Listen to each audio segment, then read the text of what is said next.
3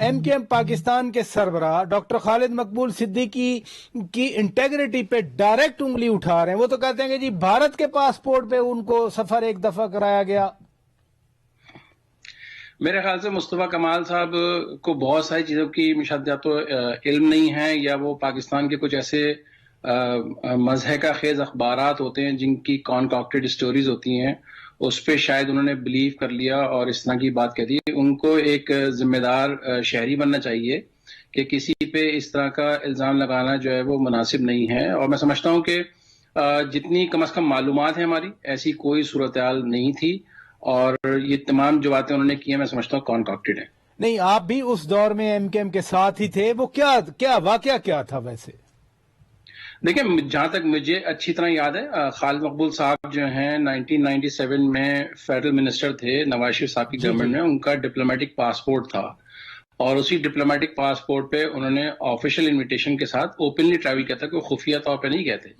اور انہوں نے وہاں جا کے اس پروگرام میں شرکت کی، واپس آ رہے تھے. جب وہ واپس آئے ہیں تو ان کا ویزا جو ہے وہ ایکسپائر ہو گیا تھا، جس کی وجہ سے ان کو پرابلم ہوئی تھی یو ایس اے ایئرپورٹ کے اوپر.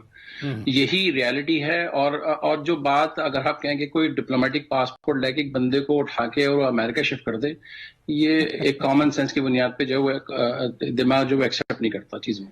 ڈاکٹر خالد مقبول صدیقی صاحب میرے شو میں آئے تھے تو میں نے ان سے ڈائریکٹ سوال کیا تھا کہ جو لوگ اب واپس آنا چاہ رہے ہیں ایم کیو ایم پاکستان میں، آپ کی کیا شرائط ہیں؟ انہوں نے کہا کوئی شرط نہیں ہے ہماری، بس وہ واپس آئیں. تھوڑی آنکھ میں شرم، چہرے پہ تھوڑا سا وہ جھلک نظر آئے کہ انہوں نے غلطی کی ہے.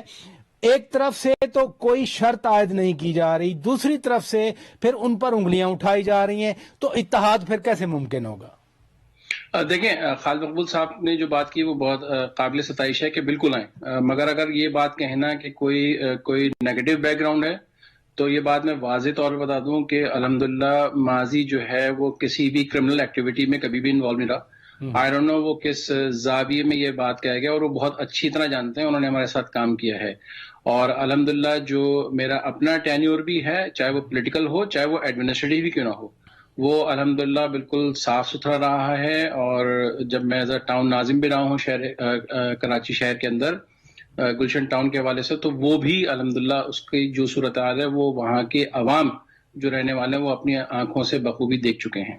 مصطفیٰ کمال صاحب کے حوالے سے آپ بات کر رہے تھے، وہ بھی اکیلے نہیں ہیں. انیس قائم خانی آپ کو معلوم ہے وہ کتنے مضبوط آدمی تھے اس وقت کی تنظیم میں. پھر ڈاکٹر صغیر ان کے ساتھ ہیں.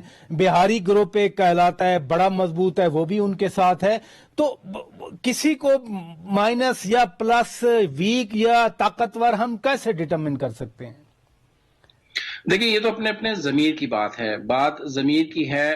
میں سمجھتا ہوں ندیم نصر صاحب نے جو بات کی ہے وہ اپنے بالکل ضمیر کے مطابق کی ہے، اور ہمیں اپنے اپنے ضمیر کے حساب سے جو ہے وہ فیصلہ کرنا ہوگا کہ جو کچھ ان کی آنکھوں کے سامنے ہو رہا ہے، جو پاکستان پیپلز پارٹی جو اس وقت جو خاص طور پہ شہری سندھ کو تباہ کرنے پہ جو تلی ہوئی ہے، وہ کسی سے ڈھکی چھپی نہیں ہے. اور فیصلہ لیکن آپ کی سیٹیں قومی اسمبلی میں 25-26 سیٹیں وہ کم ہو کے 6-7 ہو گئیں، وہ پیپلز پارٹی نے تو نہیں توڑی نا؟ نہیں، پیپلز پارٹی نے نہیں توڑی، بالکل نہیں توڑی. تو یہی تو انسان سبق حاصل کرتا ہے. انسان کو اپنی غلطیوں سے سبق حاصل کرنا چاہیے. اور دنیا میں انڈیکیٹرز آتے ہیں، کوئی بھی چیز جو ہے وہ اسموتھ ٹریک پہ نہیں چل رہی ہوتی ہے، کبھی نہ کبھی اس میں جو ہے وہ رکاوٹیں بھی آتی ہیں، اور ان رکاوٹوں سے انسان جو ہے وہ سبق حاصل کرتا ہے. تو سبق کیا حاصل ہوا ہے؟ تو کیا سبق حاصل ہوا ہے؟ سبق یہ حاصل کریں کہ گراؤنڈ ریالٹی یہ ہے کہ ایک پلیٹ فارم پہ مجتمع ہو، اور اگر ہم قوم کے ساتھ سنسیئر ہیں، شہر کراچی جس نے آپ کو گزشتہ 4 دہائیوں سے مینڈیٹ دیا تھا، اس مینڈیٹ کے مطابق اپنا کلیدی کردار ادا کریں.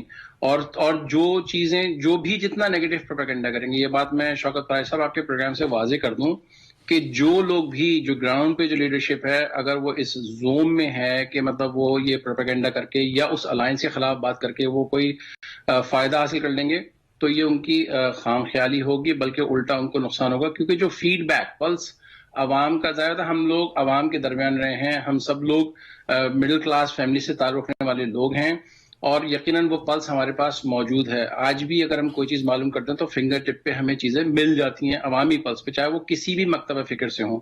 تو لہٰذا ان کو یہ تمام چیزیں سوچنی ہوں گی، اور جو ندیم نصرت صاحب کا بتایا ہوا فارمولا ہے اس پر جو ہے وہ عمل کرنا ہوگا. بہت شکریہ واسع جلیل صاحب، بڑی زبردست آپ نے بات کی کہ سبق یہی ہے کہ متحد ہوا جائے، آگے اتحاد کا مظاہرہ کرتے ہوئے آگے بڑھا جائے. ناظرین بریک لے لیتے ہیں.